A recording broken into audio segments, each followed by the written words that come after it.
Good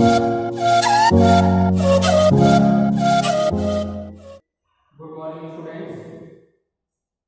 आज हम लोग एक नए वीडियो के साथ आए हैं। लास्ट वीडियो में हम लोगों ने जियोग्राफी का chapter 2 physical features of India हम लोगों ने डिस्कस किया था। उसी के आगे हम लोग आज नया topic major physiographic division the physical features of India can be grouped under the following physiographic division. First of all the Himalayan mountain, second Northern plain, third the peninsular plain, fourth the Indian region, fifth the coastal plain and last the icelands। तो students, जो भारत का हिमालय पर्वत, जो भारत की स्थिति है, जो भारत का फिजियोग्राफिक डिवीजन है, उसमें हम लोग आज उसके बारे में जानेंगे और जिसमें से सबसे पहले हम लोग समझेंगे द हिमालयन माउंटेन के बारे में। द हिमालयन माउंटेन के बारे में जो इसका भौगोलिक वितरण है हिमालयन माउंटेन का, तो जनरल में भी देखा जाए तो जैसे बुक में द हिमालयास जियोलॉजिकली ईयर, जो भारत की उत्तरी सीमा पर विस्तृत भूभाग है, विस्तृत हिमालय भूगर्भीय जो फेज है वो युवा मतलब यंग एंड फॉर्मेशन की दृष्टि से या कह लें आर्किटेक्चर की दृष्टि से, स्ट्रेच की दृष्टि से वो बलित पर्वत श्रृंखला के रूप में है। इसमें बहुत सारी पर्वत श्रृंखलाएं जो ये सिंधु से लेकर के ब्रह्मपुत्र तक फैली हैं, सिंधु से लेकर के ब्रह्मपुत्र तक फैली हैं। हिमालय विश्व की सबसे ऊंची पर्वत श्रेणी है। हिमालयन जो माउंटेन है ये विश्व की सबसे ऊंची पर्वत श्रेणी है और अत्यधिक आसान अवरोधों में से एक है। ये 2400 किलोमीटर की लंबाई में फैले एक अर्धवृत्त का निर्माण करती है।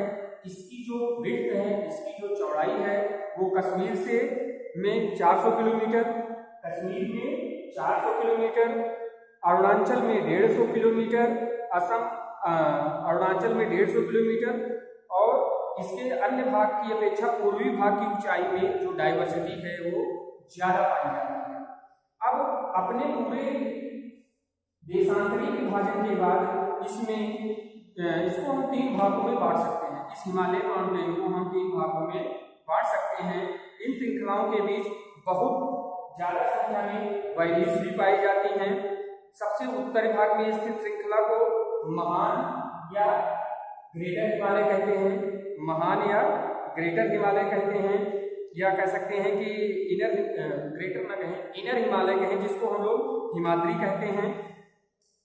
हिमाद्री इसके बाद जो हिमाद्री कहते हैं, इससे अधिक जो लंबी सतत सबसे ऊंचा जो शिखर है उसका वहां पे वो 6000 मीटर वाला है।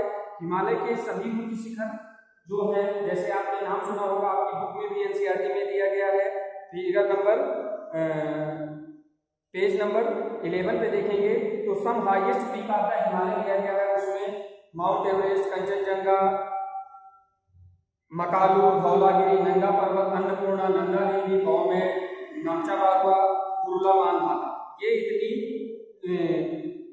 पर्वत श्रृंखला हाईएस्ट पीक दी गई है हिमालय की, जिसमें सबकी ऊंचाई अलग अलग है। जिसमें सबसे ऊंचा 8836 मीटर का 8848 मीटर हाईएस्ट पीक है माउंट एवरेस्ट की, जो नेपाल में है। सबसे कम है जो नेपाल में ही है, कुरुला मानधाता, जिसकी हाईएस्ट पीक 7728 मीटर है। मतलब हाईएस्ट और लोएस्ट जो दोनों श्रेणियां हैं वो नेपाल में है। भारत में अगर देखा जाए तो भारत में K2 है, जिसको कंचनजंगा कहते हैं। कंचनजंगा की हाईएस्ट पीक है 8598 मीटर। अब महान हिमालय के बलय की अगर हम जो the range line to the south the Himadri form the most rugged mountain system and known as the Himachal और लेसर हिमालय। जो इसका आगे वाला इलाका है जो अत्यधिक संपीड़ित है, परिवर्तित है, शैलों से बना हुआ है, वो जिसमें आप देखेंगे देखेंगे 3700 और 4500 मीटर का अल्टीट्यूड वार्स एवरेज वार्स है इसका, जो पांजाल रेंज में है, लॉन्गेस्ट एरिया है उससे। उसी में कुछ महत्वपूर्ण एरिया है जिसको बोलते हैं धौलाधार। धौलाधार से आगे चलेंगे तो महाभारत रेंज है जो इन सब में प्रोमिनेंट है। इसके अलावा उसमें कांगड़ा या कुल्लू की भी वैली स्थित है। इस क्षेत्र में हिल स्टेशन भी पाए जाते हैं जिसको महानगर, जैसे मसूरी, कुल्लू मनाली मसूरी, ये सब आपने सुना होगा। तो ये सारे एरियाज हैं। अब जैसे अगर हम देखें तो जो मसूरी की लोकेशन है वो क्या है, आपको सर्च करना है कि मसूरी की लोकेशन रानीखेत, इसकी लोकेशन कैसी है। तो उसके आगे थोड़ा सा बढ़ेंगे, आउटर मोस्ट रेंज पे जाएंगे हिमालय के, तो शिवालिक का एरिया आता है। जो आउटर मोस्ट एरिया है उसका वो शिवालिक का है। शिवालिक की तरफ जब चलेंगे तो शिवालिक की बाहरी श्रृंखला में देखेंगे तो इसकी जो चौड़ाई है वो 10 से 50 किलोमीटर की है। इसकी ऊंचाई 900 मीटर से 1000 मीटर तक की है, 1100 मीटर की है। ये श्रृंखलाएं नॉर्थ में स्थित मुख्य असंपीड़ित अवसादों से बनी हैं।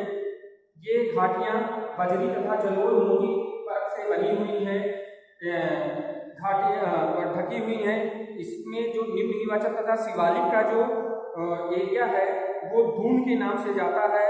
वो उसको हम किस नाम से जानते हैं, दून के नाम से, दून के नाम से जानता है, जिसमें से 4 दून हैं। 3 दून आपके बुक में दिया गया है, शायद 3 दून होंगे, देहरादून, कोटली दून एंड पाटली दून। देहरा, कोटली, पाटली, 3 दून का नाम है, आप याद रखेंगे। अब इससे थोड़ा सा आगे चलेंगे, जो ब्रह्मपुत्र का एरिया है, जनरल पे भी देखा जाए तो जो ब्रह्मपुत्र का एरिया है, या थोड़ा सा लॉन्गिट्यूडनल के बारे में थोड़ा सा समझ लेते हैं। लॉन्गिट्यूडनल में अगर देखेंगे तो हिमालय के पश्चिम से पूर्व तक में स्थित जो क्षेत्र हैं उसके आधार पर हम इन सबको विभाजित कर सकते हैं इंडिफरेंशियल्स के बेस पे। बहुत सारी नदी घाट सीमाएं, जिसमें उदाहरण के लिए देखा जाए, एग्जाम्पल अगर लें तो सतलज सिंध के बीच में जो हिमालय का एरिया है पंजाब हिमालय के नाम से जाना जाता है। सतलज और सिंध के बीच का जो एरिया है उसको पंजाब हिमालय के नाम से जाना जाता है। इसके अलावा पूर्व में क्रमशः कश्मीर हिमालय, कश्मीर या हिमाचल हिमालय के नाम से जाना जाता है। सतलुज तथा काली नदियों के बीच जो स्थित हुमायूं वाला इलाका है, सतलुज और हिमालय के भाग को हुमायूं वाला इलाका बोलते हैं। काली तथा तीस्ता नदियां नेपाल हिमालय का एक हिस्सा तथा तिहान नदियां असम हिमालय का सीमांकन करती है। हिमालय के कुछ क्षेत्र का नाम भी आप पता कर सकते हैं। तो इसमें हमने देखा जैसे जो सतलज, काली, सिंध, इनके सबका जो एरिया था, ये एरिया के बाद हम लोग जो और आप उसके बारे में जानते हो उसके बारे में हम समझते हैं। अब बात करते हैं ब्रह्मपुत्र हिमालय की जो सबसे पूर्वी सीमा, जो पूर्वी बाउंड्री है, उसमें बहुत सारे घाट्स बने हुए हैं। ये जो हिमालय का साउदर्न एरिया है उसमें बहुत सारे यल शेप में डाइवर्जन है। उसके अलावा पूर्वांचल तथा पूर्वी पहाड़ियों की जो पर्वत श्रृंखलाएं हैं, इनमें बहुत सारी पहाड़ियां हैं जो कई राज्यों से होकर गुजरती हैं तथा मजबूत बलुआ पत्थरों को जो औषधि शैलों से बने हैं, ये घने जंगलों से ढकी हैं। अधिकतर समांतर श्रृंखलाओं एवं घाटियों के रूप में फैली हैं। पूर्वांचल में पटकाई, नागा, मिजो तथा मणिपुर पहाड़ियां भी इसमें शामिल हैं। तो इस तरीके से जो हमने देखा हिमालय के बारे में इसमें हिमालय, ग्रेटर हिमालय, वेस्टर्न हिमालय, हिमाचल हिमालय, हिमाद्री, शिवालिक, इन सब के बारे में जो हमने देखा, बहुत ही इंटरेस्टिंग टॉपिक था। इसमें जंगलों की भी बात हुई, इसमें धूम की बात हुई। और अब थोड़ा सा हम लोग आगे बढ़ते हैं और दूसरा हमारा है हिमालय माउंटेन के बाद दूसरा है द नॉर्दर्न प्लेन, उत्तरी मैदान। द नॉर्दर्न प्लेन में हम लोग देखेंगे तो जो नॉर्दर्न प्लेन का इलाका है वो form by the interplay 3 major river system. जो हमारा उत्तर भारत का मैदानी इलाका है वो 3 नदियों के रिवर सिस्टम से बना हुआ है, जिसमें 3 जो मेन नदियां हैं, Indus, Ganga and Brahmaputra. Indus, Ganga and Brahmaputra. Indus, Ganga and Brahmaputra. अब इनके बारे में थोड़ा सा जानते हैं।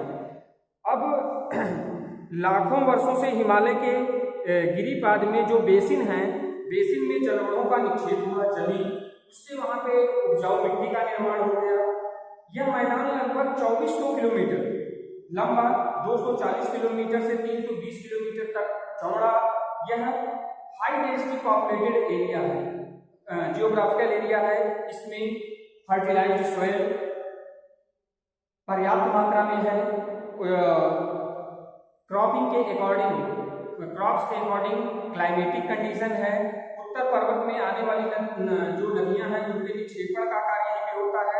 नदियों के निचले भागों में बहुत ही उपजाऊ मिट्टियां हैं, ढाल कम होने से मिट्टी का डिग्रेडेशन नहीं होता है। निचले भाग में जहाँ पे ज्यादा स्लोप एरिया है वहाँ पे जब बहाव होता है वहाँ पे बहुत सारी सेल इकट्ठा हो जाती है, और जब सेल इकट्ठा हो जाती है तो वहाँ पे जो फ्लोइंग एरिया होता है वहाँ से वो सारी चीजें जैसे कि बन रही है, यहाँ पे सेल जम रही तो ये डिफरेंट डिस्ट्रीब्यूटरीज का निर्माण कर लेती है, डिस्ट्रीब्यूटरीज बन जाती है। आप क्या जानते हैं, जो ब्रह्मपुत्र नदी है, ब्रह्मपुत्र नदी में स्थित एक विश्व का सबसे बड़ा नदीय द्वीप कोस्टल आइसलैंड है, जहाँ पे लोगों का निवास स्थान है, उसका नाम क्या है, माजुली, उसका नाम मजूली है। ऐसे ही आप जानते हैं जो एरिया है, एक एरिया बोलते हैं दो आब का एरिया, दो आब का एरिया, दो आब का मतलब है दो नदियों के बीच का स्थान, दो नदियों के बीच का स्थान। ऐसे ही एक शब्द है पंजाब, पंजाब में पन मतलब पांच, जाब मतलब जल, पांच नदियां जहां पे आकर के मिलती है उस प्लेस के लिए सब यूज किया जाता है पंजाब।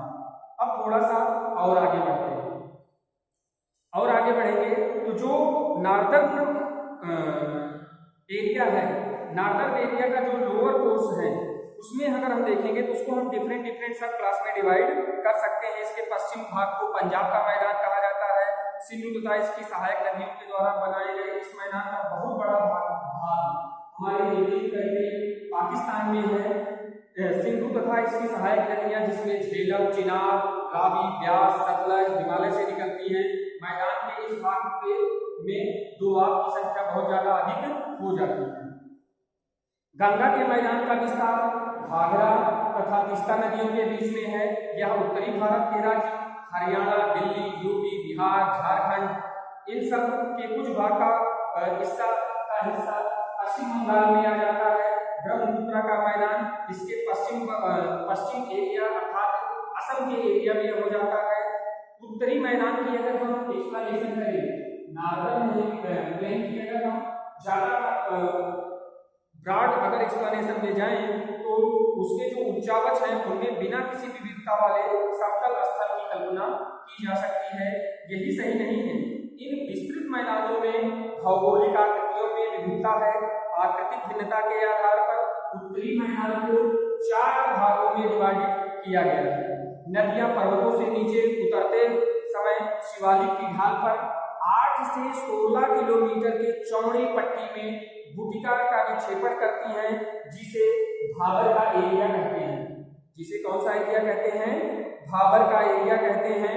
और इसकी जो डिस्ट्रीब्यूटरीज हैं भाबर पट्टी में, भाबर के एरिया में वो बहुत सारी एक्सटिंक्ट हो जाती हैं एवं मॉइस्चराइज तथा दलदली क्षेत्र का निर्माण करती हैं, मॉइस्चर वाले एरिया का निर्माण करती हैं, जिसको हम लोग कहते हैं क्या? तराई। इसको क्या बोलते हैं? तराई का एरिया। तराई का मतलब है गांव की भाषा में अगर समझे तो जो हम देखते हैं गांव में नदी के पास का इलाका जो लैंड होती है वहाँ पे जो सॉइल होती है वो सीपेज ज्यादा की रहती है। अगर वहाँ पे गेहूं की खेती की जाए या कुछ भी किया जाए तो उसमें इरिगेशन ज्यादा करना नहीं पड़ता है। इसी तरीके से अगर वन्य प्राणियों के बारे में हम बात करें तो बहुत सारे घने जंगलों का भी निर्माण हुआ है। इससे बहुत सारी कृषि योग्य भूमि है, जंगलों को बहुत सारे काट करके कृषि योग्य जमीन बनाई जा रही है। इसी तरह से झारखंड के एरिया में ही हमारा वाइल्ड सेंचुरी है, दुधवा राष्ट्रीय पार्क भी है। हम दुधवा राष्ट्रीय पार्क को अगर एटलस में देखेंगे तो आपको मिल जाएगा, यूपी में है। अब इसके बाद थोड़ा सा आगे बढ़ेंगे तो नार्दर्न प्लेन में का जो सबसे विशालतम भाग है, जो ओल्ड एलुवियल से बना है, उसमें नदियों में फ्लड आने के बाद जो ओल्ड एलुवियल की कंडीशन है उसमें बहुत सारी वेदिका बन जाती हैं, और वेदिका के बनने के बाद उसमें वेदिका बन जाती है और उस प्रॉपर एरिया को भांगर बोला जाने लगता है। पहले हमने क्या बोला था भांगर, अब क्या बन रही है भांगर। भांगर इस एरिया को, मिट्टी को क्या बोलते हैं, भांगर के नाम से जानते हैं। इस भांगर में कैल्शियम की मात्रा ज्यादा होती है, चूना की मात्रा ज्यादा होती है। बाढ़ वाले मैदानों में यही चूने के बगल का जो एरिया है जहाँ बाढ़ आ जाती है, चूने से जो विक्षेपित होकर के चीजें आगे बढ़ जाती हैं, वहाँ पे नई सॉइल का फॉर्मेशन होता है, उसको वहाँ की लोकल भाषा में उसको कांकर कहते हैं, KANKAR कांकर कहते हैं। और इसके बाद फिर जब इसमें निक्षेपण होता है तो उसके लिए सब वहाँ के स्थानीय भाषा में यूज किया जाता है, उसको खादर कहते हैं। अब देखा जाए तो इनका लगभग प्रत्येक वर्ष कुछ न कुछ नया क्रिएशन होता रहता है, इसलिए ये बहुत ज्यादा उपजाऊ है। ये खेती के लिए आइडियल माने जाते हैं। जो नॉर्दर्न प्लेन का इलाका है वो खेती के लिए आइडियल माना जाता है। तो हमने इसमें मजूली के बारे में जाना, दोआब के बारे में जाना, ये सारी चीजें हमने जानी। तो स्टूडेंट्स आज के वीडियो में ये दो टॉपिक जो हमने पढ़ा, हिमालयन माउंटेन और नॉर्दर्न प्लेन, इसके बारे में डिस्कशन किए। तो नेक्स्ट वीडियो में हम लोग ये जो आगे के चारों टॉपिक है उसको डिस्कस कर लेंगे। आज के वीडियो में इतना ही। Thank you for listening me.